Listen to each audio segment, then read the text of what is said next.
Hello and welcome to my first ever YouTube video. My name is Corine Gerritsen and today we will be playing some Imperator Rome, one of my favorite games of this moment. In this grand strategy game you can play as hundreds of countries, but today we will be taking a look at the Etruscans, the northern neighbors of Rome when it was still a small state. I'm mainly interested in representation of the Etruscans in this game, not necessarily in historical accuracy or authenticity. In this video I will be looking at some key elements and try to figure out why they are there. For example, I will be looking at diplomacy, religion, decisions and government.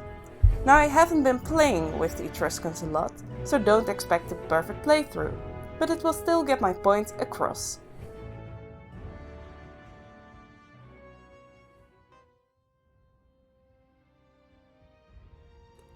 We will be starting this game in 304 before Common Era, and the territory of Etruria is roughly the same as the historical territory, with part of the mainland of Italy and a part of Corsica.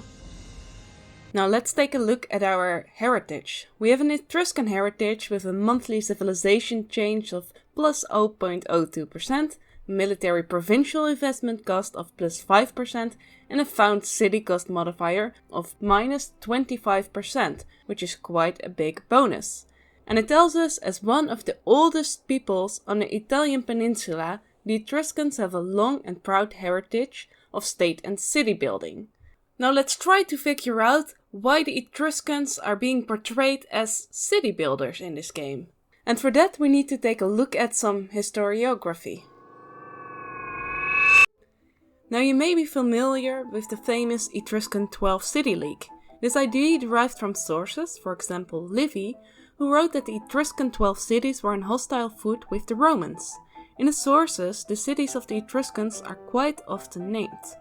Historians use these texts to try and figure out how Etruria was structured. In 1942, the so-called father of Etruscology, Massimo Pallottino, wrote that the Etruscan coalition was a league whose basis was predominantly religious, economic, and at times even political. Unbelieved references to the 12 peoples meeting at Fanum Voltumnae may represent a real and political institution as well as a notional unit. However, the evidence is kind of ambiguous, and most scholars, such as Schollard and Oakley, have pointed out that we tend to associate the word league with a political union, which might have been a lot different in those times. While the nature of the league is still heavily debated, most of the scholars agree that the Etruscan cities at least shared religious ties and that their meetings had at least a religious aspect. So as you now know, it might be a bit strange to play as a country that did not really exist in its time, since it consisted out of autonomous city-states. But the name of 12 City League stuck in more popular literature, associating Etruscans with their cities, and giving us now a neat city building bonus in the game. As we zoom in, we can actually see the Etruscan cities in the landscape, and because of the bonuses, we, as the players, are encouraged to focus on city building. In this case, one of the many elements of the ancient Etruscans became the key element for the in-game Etruscans. As it will turn out, however, being just a city building people is not quite so good for you in this game. I will be playing in Iron Man mode and with mixed generals simply because I enjoy it more. And let's start.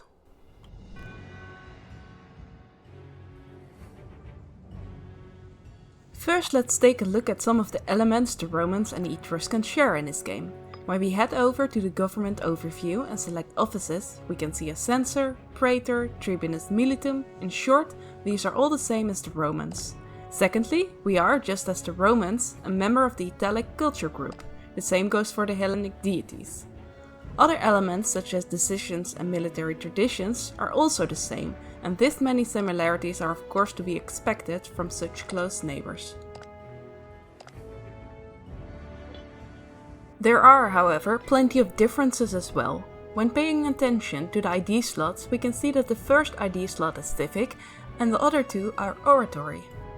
Now that does not mean you cannot select military IDs, it simply means you get a bonus when the IDs you select match with the slot. The Etruscans are, in this sense, not really programmed to be militaristic. They are primarily city builders, and apparently this was thought not to fit in with being focused on military. At least I believe this is the reason for the decision. When we look over at the Romans, they get 2 military slots, giving them some help in becoming a military machine.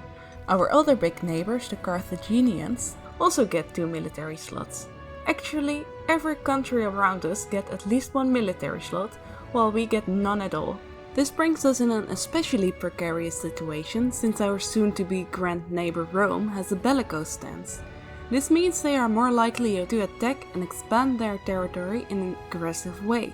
Our grand neighbor Carthage has a mercantile stance. Now these stances are not always the same and can change, as this game will prove, unfortunately. So what do we get? A mercantile stance, just like the Carthaginians, which means we are focusing on trade as well. As players, we already kind of expect Rome to be militaristic, since we know they became an enormous empire at one point. Carthage we could expect to be a great player, since they have a lot of territory and also a lot of armies. Based on our historical knowledge about Rome, we anticipate and adapt our gameplay, even if Rome seems very small at the beginning, smaller than Etruria even. For example, I chose to ally the Etrurians with the Carthaginians, because the Romans didn't want me as an ally, and I fear both Rome and Carthage at this point, since they probably both want my territories. Now let's try to figure out why our city builders got the mercantile stance. The Etrurians were, as many peoples with access to travel by sea, active in trade. But when we try to look for some most important facts about the Etrurians, for example on Google, this one is pretty much at the top. Etruscans actively traded in metals, timber, oil, wine and other food products. Trading with Greeks, Phoenicians and other Italic tribes accelerated their acquisition of wealth, knowledge and literacy, and luxurious foreign goods. So this is likely to explain the mercantile stance, since they were very active in trade. I wonder what else we can find on these lists. The Etruscans influenced the Romans in many ways, including their city grid plans, their invention and use of the ark, and the layout of aristocratic homes. They were of the first Mediterranean societies to adopt the city grid plan for their cities. So something that is lodged in our collective memory, in this case we see this appear in a top 10 list, finds its way into the game. I want to make clear that this is not necessarily a bad thing, or that it is not true. It simply means that we have an expectancy of the Etruscans, and the game meets those expectations. Etruscans were, of course, a multifaceted culture. They did many more things than just build cities, and influenced the Romans in many ways. In this situation, a sort of loop is created. We, the players, expect city building Etruscans. The game wants to highlight only one or a few key elements of a culture, for example the Roman state as a war machine, and would pick one firmly lodged in our collective memories over one that would be a bit foreign to us.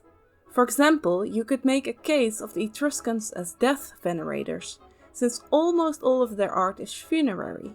I could fill in the blanks based upon this single concept, building the culture from this position, as is done now with the city building. If the research into the Etruscan culture wouldn't have been at the point that we are now, we would have expected and got an entirely different Etruria. For example, for a long time the Etruscans were known as the mysterious people of Italy. Anyway, it is time to get back into the game and lead Etruria to greatness. One of the many nice little details this game has to offer is that you can actually name some of your characters that are descendant of your leader. In this case we have Sanguina. We will follow her throughout her life, and this will offer us some human perspective onto events. Now as you can see, I already started one of the missions, and now the assembly is getting back to us. Note that this is called the assembly and not the senate, since the 12th City League was set to convene at a certain point and possibly discuss some political business. The starting missions are basically the same for Etruria as for Rome, and it will have us deal with the matter of Italia.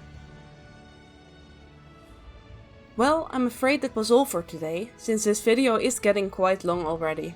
I hope you enjoyed our look into the Etruscans of Imperator Rome. The next time I will show you how Etruria will fare under our leadership, and of course I will be showing you some more interesting game details, like have you ever wondered why the Etruscans have that image on their flag? Have you ever found yourself questioning why you could embrace the Chaonite pantheon at the beginning of the game, and what will happen when a powerful alliance breaks? Join me next time on Exploring Imperator Rome, and thank you for watching.